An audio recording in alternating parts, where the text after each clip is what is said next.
سورہ زمر پارہ نمبر 23 آیہ کریمہ نمبر 14 اور 15۔ نحمدہ ونصلی ونسلم علی رسولہ الکریم، اما بعد فاعوذ باللہ من الشیطان الرجیم، بسم اللہ الرحمن الرحیم۔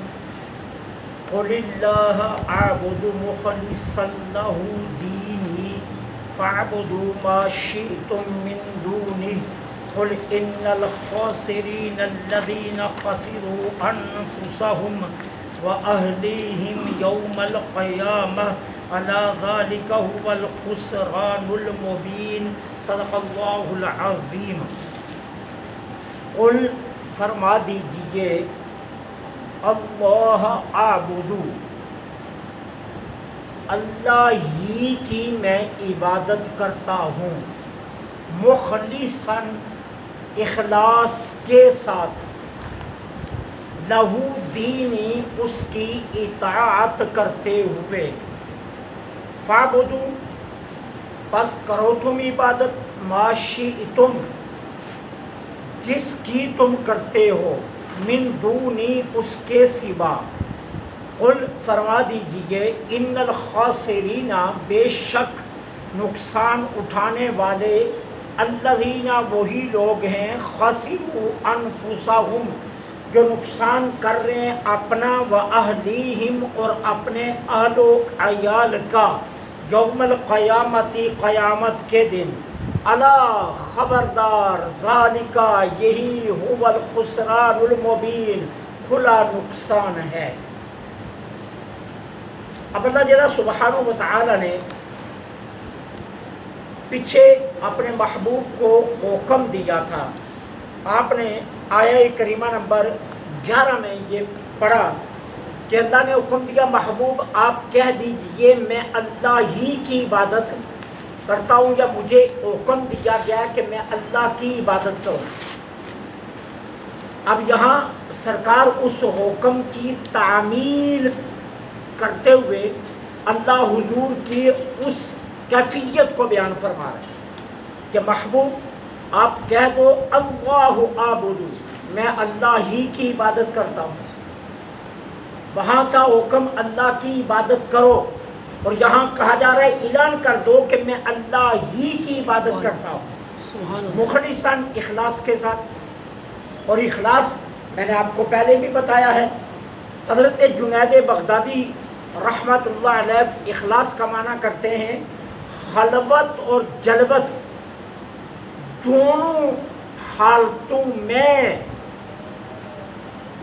انسان کے اندر اگر اللہ کا ڈر ہے تو وہ مخلص ہے، خلوت میں بھی اور جلوت میں بھی۔ اور اگر خلوت میں ڈر ہے لیکن جلوت میں ڈر ہے، خلوت میں نہیں ہے، لوگوں کے سامنے انسان نیک مر رہا ہے، لوگوں کے سامنے انسان بڑے لمبے سجدہ کر رہا ہے، لوگوں کے سامنے انسان جو ہے نا وہ تسبیحات یا جو ہے نا اوراد پڑھ رہا ہے، لوگوں کے سامنے انسان جو ہے نا وہ قرآن کی تلاوت کر رہا ہے یا کچھ اور ورد اذکار کر رہا ہے، اور جب خلوت میں جاتا ہے پھر ساری چیزیں بھول جاتا ہے۔ جلوت میں نماز پڑھنی پڑے تو وہ 4 رکعتوں کو 10 منٹ لگاتا ہے، اور یہی نماز اگر خلوت میں پڑھنی پڑے تو 3 منٹوں میں 6 رکعتیں پڑھ جاتا ہے۔ تو اس کی دونوں حالتیں ایک جیسی نہیں ہیں، یکساں نہیں ہیں، اور اگر یکساں نہیں ہے خلوت و جلوت تو اس کا مطلب یہ ہے کہ اس کے اندر اخلاص نہیں ہے۔ اخلاص کے لیے یہ شرط ہے کہ خلوت و جلوت یکساں ہو۔ تو مجھے حکم دیا گیا ہے کس بات کا؟ کہ میں اللہ کی عبادت کروں۔ اب اعلان کیجئے میں اللہ ہی کی عبادت کرتا ہوں اخلاص کے ساتھ، اور پھر لہو دینی، میں اسی کی اطاعت کرتا ہوں، میں اپنے رب کی اطاعت کرتا ہوں اور اخلاص کے ساتھ اسی کی عبادت کر رہا ہوں۔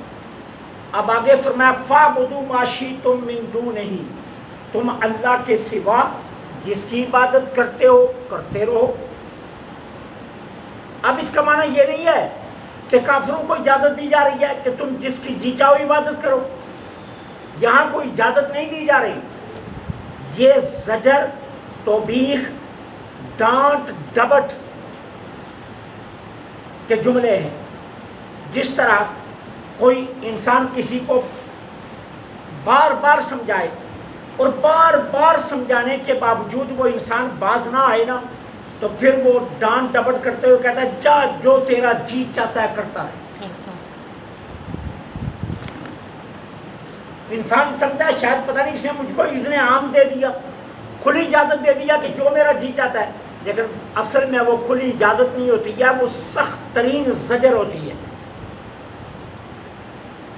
وہ سخت ترین ڈانٹ ڈبٹ ہوتی ہے. تو تم اللہ کے سوا جن کی عبادت کرتے ہو کرتے رہو، لیکن ایک بات یاد رکھنا، تم ہی لوگوں نقصان اٹھانے والے. جو اپنا نقصان بھی قیامت کے دن کرو گے اور اپنے اہل و عیال کا بھی. اچھا یہ کیسے؟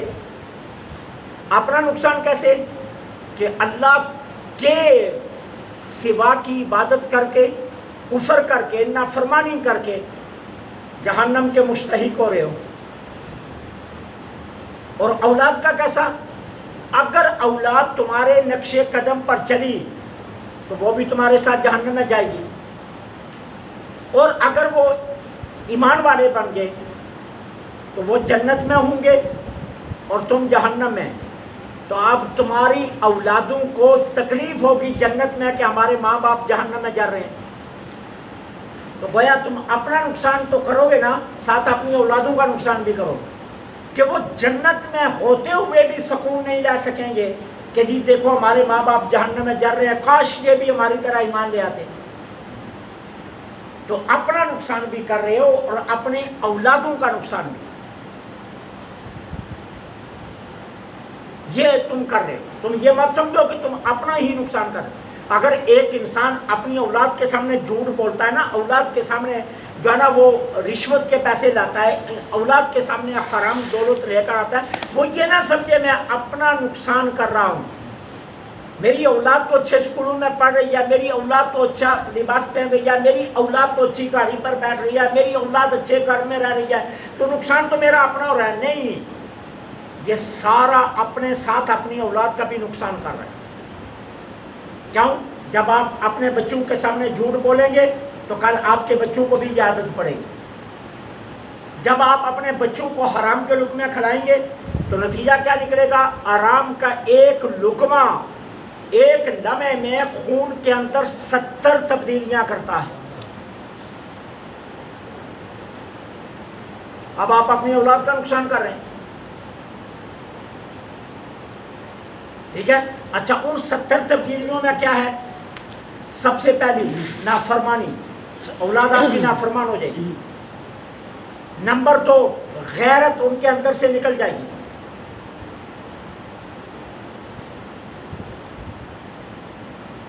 غیرت ختم ہو جائے گی. کبھی کبھی معذرت کے ساتھ ہم اپنی اولادوں پر زور بھی لگا رہے ہوتے ہیں نا، بچیوں کو دوپٹہ لو، لیکن وہ پھر بھی نہیں لیتی. اس کے پیچھے ہمارا اپنا ذاتی قصور شامل ہوتا ہے، کیونکہ ہم نے رزق حلال نہیں کھلایا ہوتا، لہذا ان کے خون میں اب وہ چیز غیرت ختم ہو جاتی ہے. اب ابھی دیکھیے نا آپ نے، وہ آج کل میڈیا پر وہ دعا زہرا کا ایک کیس چل رہا ہے سندھ ہائی کورٹ میں بھی، ٹھیک ہے نا. تو وہ بچی کے ماں باپ رو رو کر کہہ رہے ہیں بیٹی سے کہ ہم تو اس سے ملنا چاہتے ہیں، لیکن بیٹی کہتی ہے میں تو ماں باپ کو ملنا ہی نہیں چاہتی. یہ ہمارے لیے فکریہ لمحہ نہیں ہے؟ یہ ہمارے لیے بہت بڑی عبرت نہیں ہے کہ ہمارا معاشرہ کس سمت چلا گیا ہے؟ جس ماں باپ نے پالا، جس ماں نے اپنے جگر کا خون اس کو پلایا، وہ رو رہی ہے بیٹی میں تجھ سے ملنا چاہتی ہوں، لیکن وہ بیٹی سامنے کھڑی ہو کر کہتی ہے میں اس ماں کو ملنا نہیں چاہتی.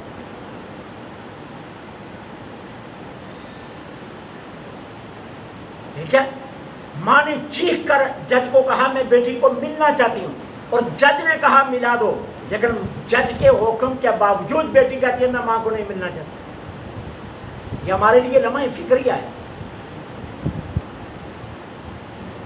یہ کیس نہیں ہے، یہ پوری امت کے لیے ٹیسٹ ہے کہ ہم کدھر جا رہے ہیں۔ یہ ایک دعا زہرا کا کیس نہیں ہے، ہزاروں کیس ایسے جو چھپے ہوئے۔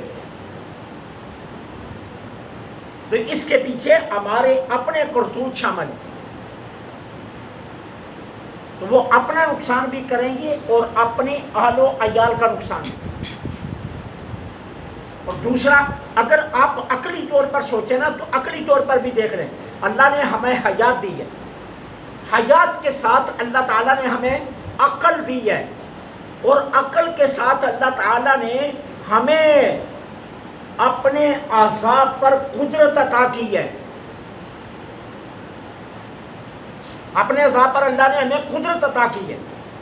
اب جب اللہ تعالیٰ نے ہمیں اپنے اعضاء پر قدرت عطا کی ہے تو اب ہمارا حق کیا بنتا ہے کہ ہم اپنے اعضاء کو اللہ کے اطاعت میں رکھیں۔ اور خسران کس کو کہتے ہیں؟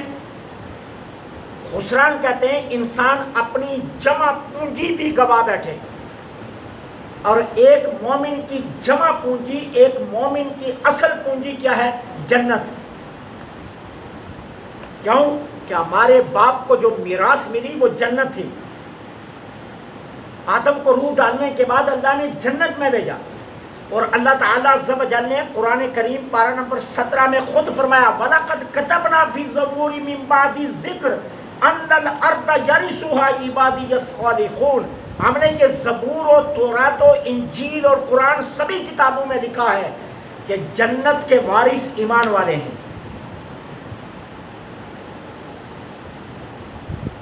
ٹھیک ہے، تو اب ہماری اصل پونجی جو ہے وہ جنت ہے۔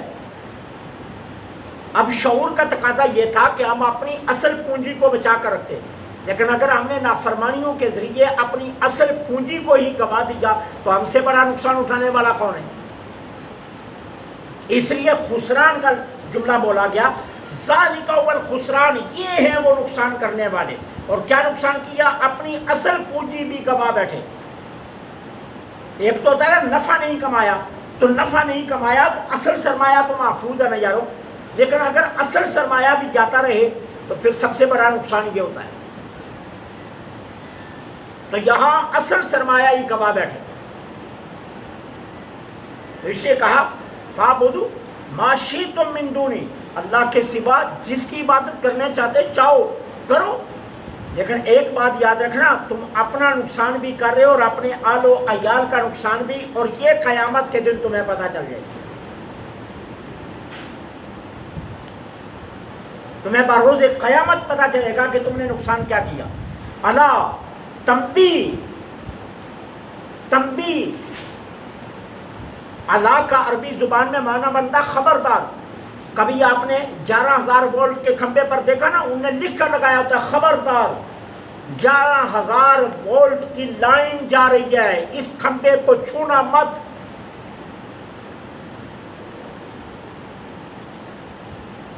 تمہارے ہاتھ کے لمس سے تمہاری جان کو خطرہ ہے۔ یہاں بھی کہا گیا الا، غور سے سن لینا، اللہ کو چھوڑ کر کسی اور کی عبادت تمہیں کھلے نقصان میں ڈال دے گی۔ خسران المبین کہا گیا، کھلا نقصان یہی ہے۔ مکان زندگی میں نہ بنے یہ کوئی نقصان نہیں ہے، انسان بینک بیلنس نہ بنا سکے یہ کوئی نقصان نہیں ہے، اس کو مت نقصان سمجھنا ہے۔ انسان ایک سٹیٹس کی لائف نہ گزار سکے یہ کوئی نقصان نہیں ہے، ٹھیک ہے۔ ہزاروں صحابہ تھے جن کے پاس اپنے گھر نہیں ہیں، ہزاروں صحابہ تھے جن کے جسم پر پورے لباس نہیں ہیں، لاکھوں صحابہ تھے جن کا کوئی بینک بیلنس نہیں تھا،